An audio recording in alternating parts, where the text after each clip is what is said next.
महंगाई से आम जनता का वास्ता पहली बार नहीं पड़ा है, लेकिन इस बार आवश्यक चीजों के दाम अचानक बढ़ जाने से लोगों को घर चलाना मुश्किल हो गया है। महंगाई इतनी तेजी से बढ़ रही है कि रुकने का नाम ही नहीं ले रही है। इधर देखकर तो पहले ही जनता कोरोना काल से काफी परेशान है। एक तो इस महामारी बीमारी से लोगों के रोजगार बंद पड़े हैं। लगातार महंगाई ने आम आदमी का तेल निकाल रख दिया है। खाने पीने की हर चीज महंगी हो गई।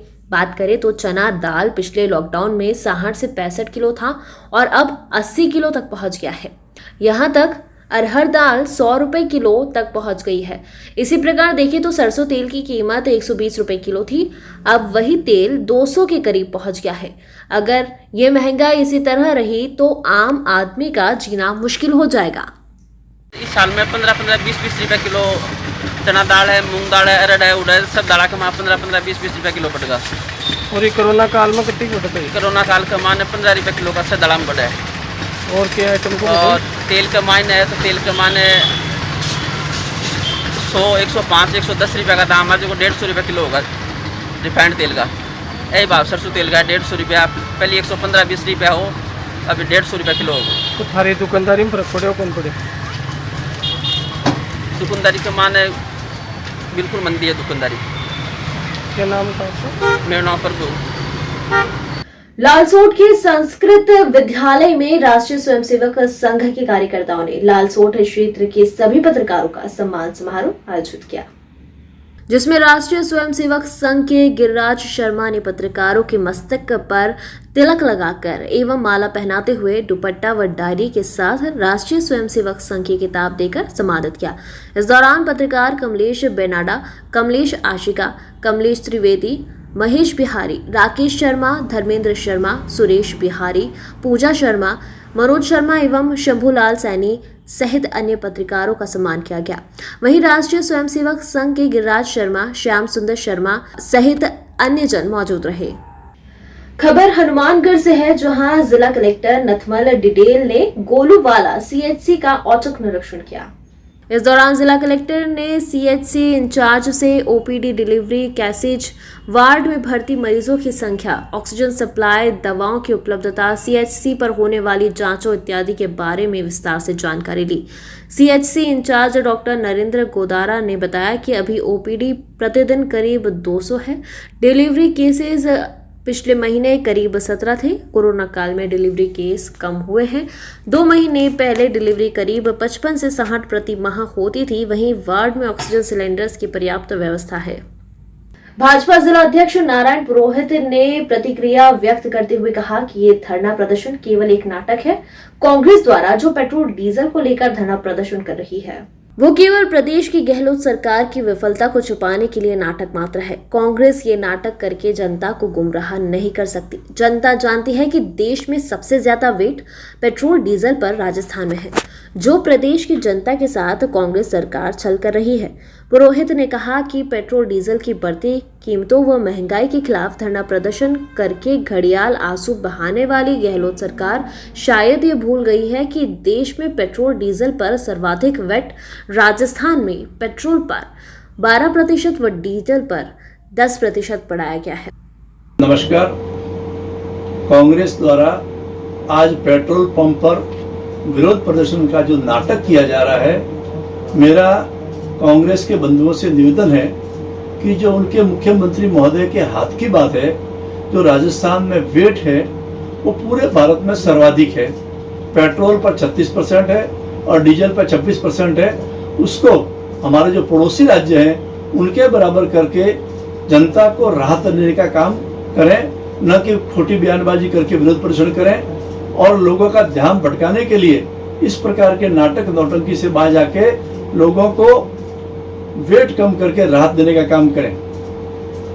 पूर्व विधायक डॉक्टर प्रेमचंद्र बेरवा ने की पीसी के जरिए कहा, बाबूलाल नागर शुरू से बड़बोले बयान देते हैं। सांसद के प्रति विधायक को ऐसी बयानबाजी शोभा नहीं देती।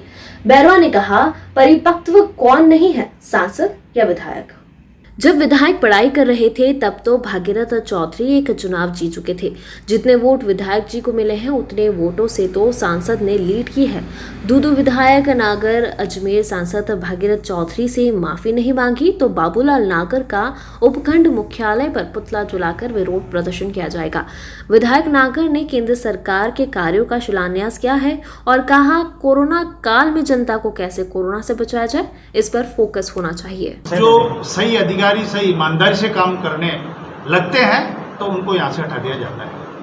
मैं आपको ये सत्यता बताता हूँ, क्योंकि इतने अधिकारी चेंज होना क्या सारे ही भ्रष्ट आ रहे हैं या फिर कोई अच्छा अधिकारी आता है सही काम करना चाहता है ईमानदारी से, उसको करना नहीं दिया जाता, उसका तबादला करा दिया जाता है। क्षेत्राधिकार है, सरकार किसी को भी लगाएगी, लेकिन यहाँ ईमानदारी से काम करे तो हमारी दूदू की जनता साथ है। लेकिन ऐसे भ्रष्ट अधिकारियों को और जो भ्रष्टाचार पनपा रहे, निश्चित रूप से आने वाले भविष्य में जनता इनको सिखा देगी। और इस सरकार को जिस तरह से इस सरकार की जो मंशा एक अधिकारी को तो यहाँ 4-4 साल से बिठा रखा है और कुछ को 2-2 महीने से यहाँ कर रहे हैं, तो इसका मतलब संदिग्धता नजर आता है।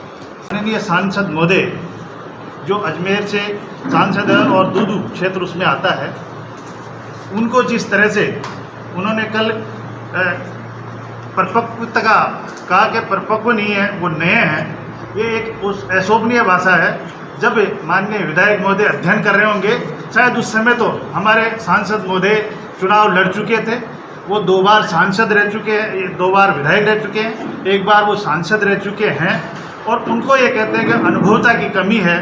मैं निश्चित तौर से ये एक अशोभनीय भाषा का प्रयोग करके और उन्होंने हमारे इस पूरे कार्यकर्ताओं को, दूदू की जनता को आघात लगा है।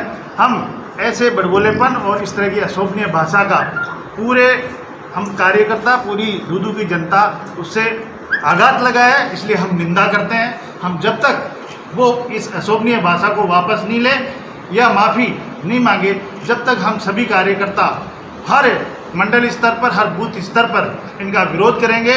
और जिस तरह से हमारे विधायक महोदय ने जब कल कहा है सांसद महोदय के लिए, सांसद महोदय का कहना यह था, जिस तरह से उन्होंने कहा कि अभी राशन सामग्री बांटने का, कोरोना से जूझने का टाइम है, वो ही कह रहे हैं, जबकि कल उन्होंने ये पट्टिकाएं लगाने का काम उन्होंने किया, जबकि सांसद महोदय का ऐसा कोई पट्टियां लगाने का काम नहीं था। उनसे स्वीकृति ली जानी चाहिए थी, जो हमारे केंद्र सरकार के कार्य थे उनकी स्वीकृति लेते।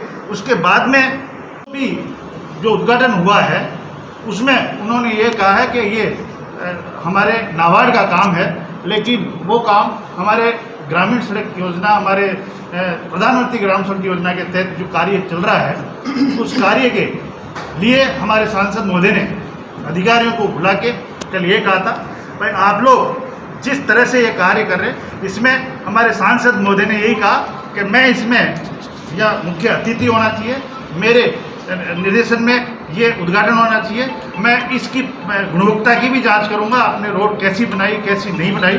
लेकिन अधिकारियों ने सूचना नहीं दी। उनका कहना यही था कि मुझे इसमें आप बुलाना चाहिए और मेरे निर्देशानुसार जब भी आप समय लेते उस समय आप उद्घाटन करते, लेकिन वो कोरोना को देखते हुए अभी उद्घाटन नहीं कर रहे थे और कार्य भी पूर्ण नहीं हुआ उस सड़क का। लेकिन जिस तरह से कल जो भाषा बोली है उन्होंने, यहाँ के हमारे माननीय विधायक महोदय ने, उनकी आदत रही है हमेशा झूठे वादे, झूठ बोलने की आदत रही है। जिस तरह से अभी भी जितने भी कार्य पूर्ववर्ती सरकार के हुए हैं उन पे अभी केवल और केवल पट्टियां लगाने का काम वो कर रहे हैं। मैं मानता हूं कि जिस तरह से वो भामाशाहों के द्वारा जिनके दबाव डाल के, कोई ठेकेदार है, कोई धंधा करता है, उन्हीं से दबाव डाल के केवल भामाशाह उगाई करके वो वितरण कर रहे हैं। जो एमएलए कोटा है निश्चित रूप से जनता का दिया हुआ कोटा है, उसको खर्च करेंगे ही, अपने विवेक से करें, अपना विवेक और उनमें ज़्यादा परिपक्वता है, उनमें ज़्यादा अनुभव है। हो सकता है बहुत ज़्यादा अनुभव होंगे, हमारे सांसद महोदय को कम होंगे, लेकिन उनके अनुभव इस संस्कार रूप में होने चाहिए। बड़ों का आदर करना, उनका पद, वो एक देश की पंचायत का सदस्य है, आप राज्य की पंचायत के सदस्य हैं, लेकिन आप नए प्रोटोकॉल का ध्यान रखते हो। ऐसे संस्कारवान भाषा इस देश में और हमारी समाज में चलती है, बड़ों का आदर करना, प्रोटोकॉल का सम्मान करना। लेकिन ऐसी भाषा का जो प्रयोग किया है, निश्चित रूप से हम सारे लोग आज यहाँ निंदा करते हैं। ऐसे सम्मान्य विधायक महोदय का कि आगे से ऐसी गलती नहीं करें, ऐसे बोल नहीं बोले और अपनी आदत को सुधारें, ताकि ये जनता जिस तरह से आपको चुनिए, आप तो केवल यहाँ से जितने वोट से आपको मिले हैं उतने वोट से तो हमारे सांसद महोदय ने दूधू में लीड ली है। क्या जनता ने सम्मान नहीं दिया उनको? लेकिन एक जनप्रतिनिधि के लिए एक जनप्रतिनिधि इस तरह की भाषा बोले तो मैं मानता हूँ कि ये वास्तव में हमारे संस्कार, हमारे समाज और हमारी दूधू की जनता को आघात लगा है।